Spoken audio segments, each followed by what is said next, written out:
Hello everyone, my name is Sonia Rathi and welcome to my YouTube channel Inspiration Hub by Sonia।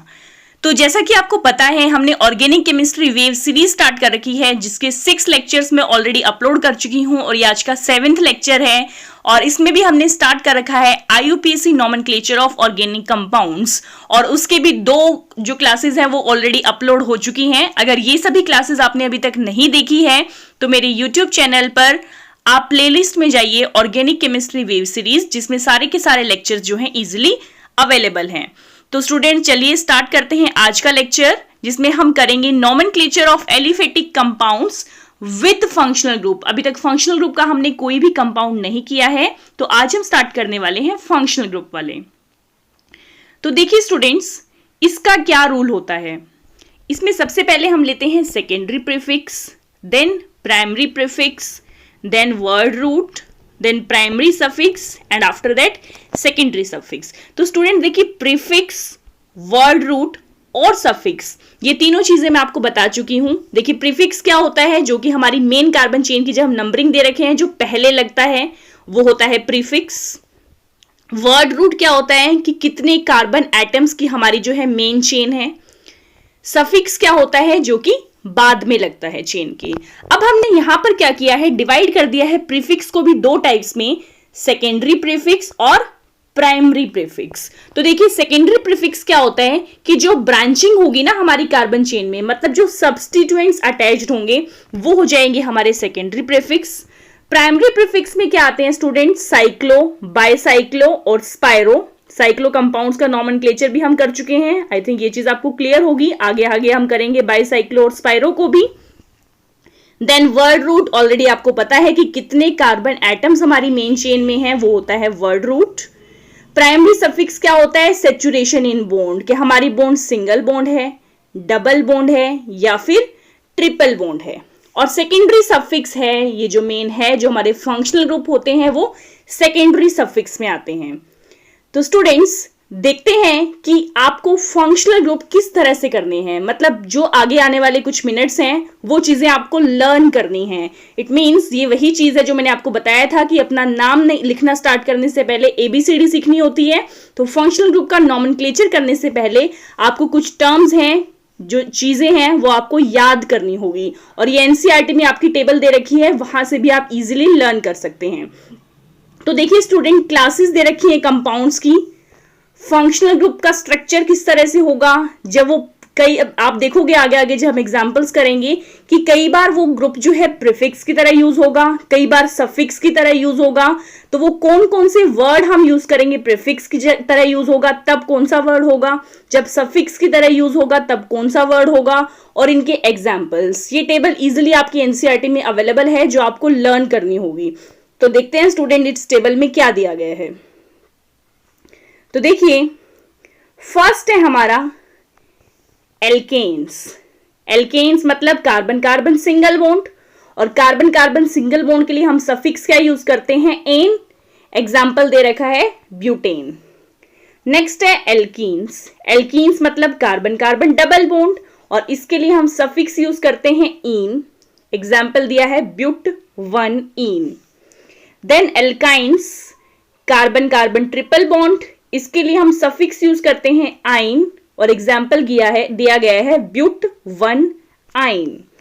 Next है arenes. Arenes में हमारे वो aromatic compounds आते हैं जो मैंने आपको क्लासिफिकेशन के टाइम पर समझाए थे।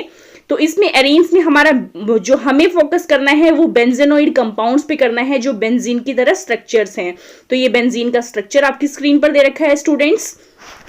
तो बेसिकली अब आप ये मत सोचिए कि यहाँ पर देखिए, आपने देखा होगा यहाँ पे प्रीफिक्स में डैश लगा हुआ है, इसका मतलब ये सफिक्स की तरह ही यूज होगा, ये कभी भी प्रीफिक्स की तरह यूज नहीं होगा। तो इसमें कोई घबराने वाली बात नहीं है, आपको ये table as it is learn करनी है स्टूडेंट्स। देन देखिए नेक्स्ट है हमारे हैलाइड्स। अब हैलाइड्स क्या होते हैं, जो हमारे ग्रुप 17 होता है ना, जिसमें फ्लोरीन, क्लोरीन, ब्रोमीन, आयोडीन मतलब हैलोजेंस आते हैं, वो हमारे होते हैं हैलाइड्स। तो जब ये यूज होगा प्रीफिक्स की तरह तो हम वर्ड यूज करेंगे हेलो, और ये सफिक्स की तरह यूज नहीं होगा। इसका एग्जाम्पल है 1-ब्रोमोब्यूटेन। नेक्स्ट अब देखिए एल्कोहल्स, ये आप 10th क्लास में कर चुके हैं। एल्कोहल्स के लिए क्या वर्ड यूज करते हैं? OH। अगर प्रीफिक्स की तरह यूज होगा तो हाइड्रोक्सी होगा, और सफिक्स की तरह जब यूज करेंगे तो ओल होगा। एग्जाम्पल दिया हुआ है ब्यूटेन टू ओल। इनके स्ट्रक्चर स्टूडेंट्स आप बना के देखिएगा, इजीली आपसे बन जाएंगे। नेक्स्ट है एल्डिहाइड्स। एल्डिहाइड्स भी आपने 10th क्लास में किया है, CHO ग्रुप। अब अगर ये प्रीफिक्स की तरह यूज होगा तो हम वो वर्ड यूज करेंगे फॉर्माइल और ऑक्सो। फॉर्माइल भी आप यूज कर सकते हैं और ऑक्सो भी आप यूज कर सकते हैं। जब ये सफिक्स की तरह यूज होगा तो वर्ड आएगा अल। एग्जाम्पल है ब्यूटेनल। तो स्टूडेंट देखिए, ध्यान से देखिएगा, एल्कोहल के लिए ओल है और एल्डिहाइड के लिए अल है। अब देखते हैं और फंक्शनल ग्रुप। नेक्स्ट है कीटोन्स। कीटोन्स का क्या स्ट्रक्चर होता है? C+O। जब प्रीफिक्स की तरह यूज होगा ऑक्सो वर्ड आएगा, जब सफिक्स की तरह यूज होगा तो ओन आएगा। एग्जाम्पल है butane two own. Next functional group है स्टूडेंट्स नाइट्राइल। Nitrile C+N। ये जब प्रीफिक्स की तरह यूज होगा तो साइनो वर्ड यूज करेंगे, जब सफिक्स की तरह होगा तो नाइट्राइल। एग्जाम्पल दे रखा है पेंटेन नाइट्राइल। आई थिंक अब आपको पता होगा, पेंट का मतलब 5 कार्बन एटम्स, एन का मतलब सारी की सारी सिंगल बॉन्ड, और नाइट्राइल का मतलब क्या है कि CN लग गया साथ में। ठीक है स्टूडेंट्स। नेक्स्ट है आपका ईथर्स। ईथर्स का जनरल स्ट्रक्चर क्या होता है? ROR। ये R बेसिकली यहाँ पर क्या है? एल्काइल ग्रुप्स हैं, जिसके बारे में हम ऑलरेडी डिस्कस कर चुके हैं। देन जब भी प्रीफिक्स की तरह यूज होगा तो उसके लिए हम वर्ड यूज करेंगे एल्कोक्सी। सफिक्स की तरह ये यूज नहीं होगा। इसका एग्जाम्पल है ethoxy ethane. Next is carboxylic acid. ये आप 10th क्लास में कर चुके हो, COOH ग्रुप। ये प्रीफिक्स की तरह यूज होगा तो कार्बोक्सी वर्ड यूज करेंगे, सफिक्स की तरह ओइक एसिड यूज करेंगे। एग्जाम्पल दे रखा है ब्यूटानोइक एसिड। नेक्स्ट एग्जाम्पल है स्टूडेंट्स कार्बोक्सिलेट आयन। आयन कैसे बना? कार्बोक्सिलिक एसिड में से H को रिमूव कर दिया तो क्या बन गया? Carboxylate ion. ये प्रीफिक्स की तरह यूज नहीं होगा, और जब ये सफिक्स की तरह यूज होगा तो उसके लास्ट में हम लिखेंगे OH। एग्जाम्पल दे रखा है सोडियम ब्यूटेनोएट। सोडियम ब्यूटेनोएट, देखो COO नेगेटिव यहां पर दे दिया, H यहां से रिमूव कर रखा है। अगर COH दे दिया होता तो ओइक एसिड हो जाता ये। ठीक है students, but this is here sodium butanoate. और एग्जांपल्स देखते हैं स्टूडेंट्स। नेक्स्ट है हमारा asters.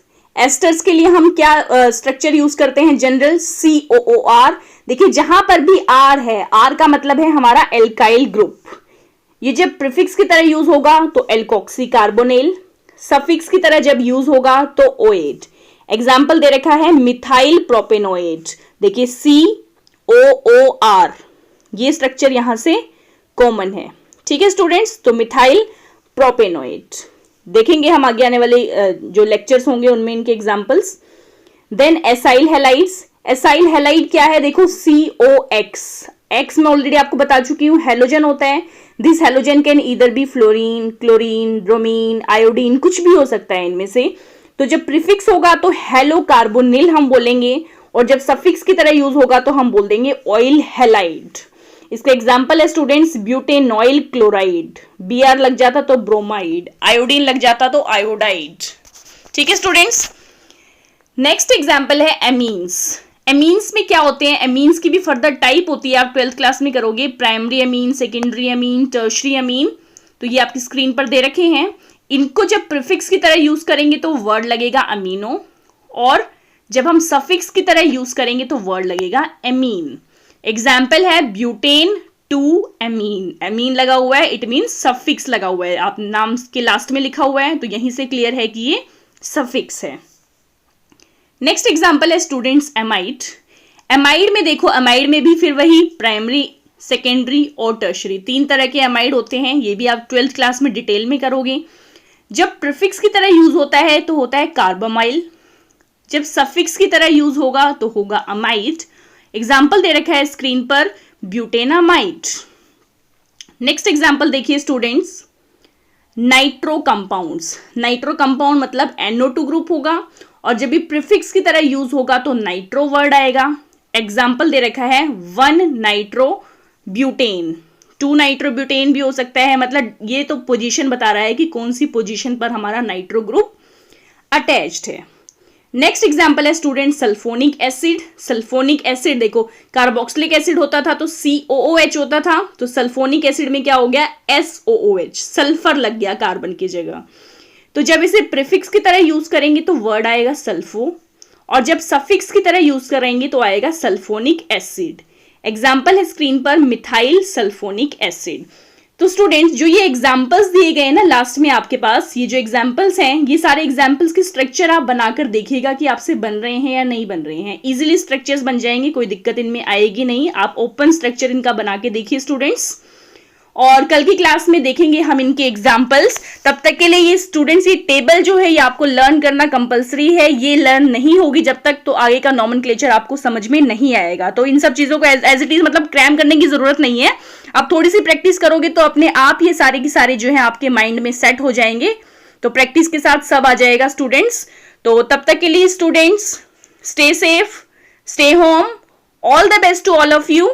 Thank you so much.